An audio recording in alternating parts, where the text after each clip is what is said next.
Babad tayo, babad. Ang lamig mga mi, sobra.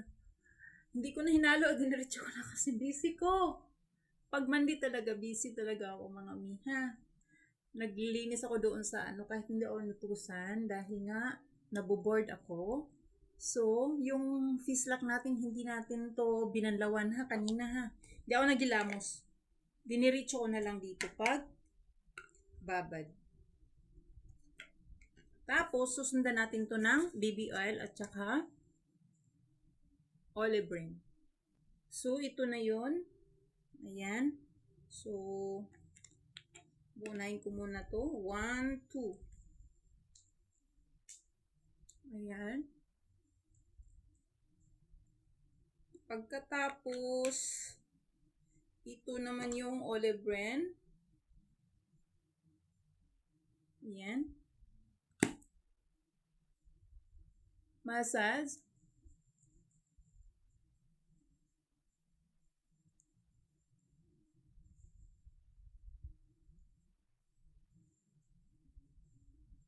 Pagkatapos massage ng 30 seconds or 5 seconds lang ata to eh. Kasi nagmamadali ako. Ganyan po oh. Hindi ako naniniwala sa iba na wala dang effect. Kasi, paano nyo ba kasi ginawa, mami? Sabi ko naman sa'yo, i-massage muna ng ganyan, oh. Pataas po. Yan.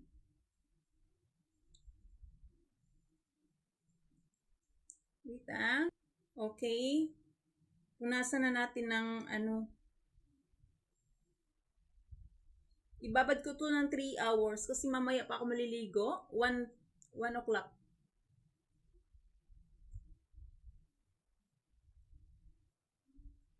Ang dumi yung sobra. Yung yung kuton po.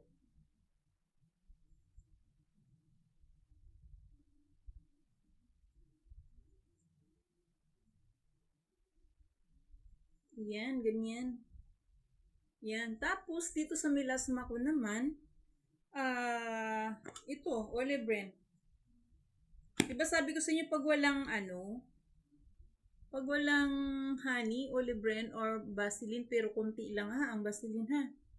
Kasi mainit sa balat yun. Ito hindi po. Itong olive ring hindi po. Kaya nga lagi kong inaano yung Herbulin kasi pareho lang sila. Yung BB Flu na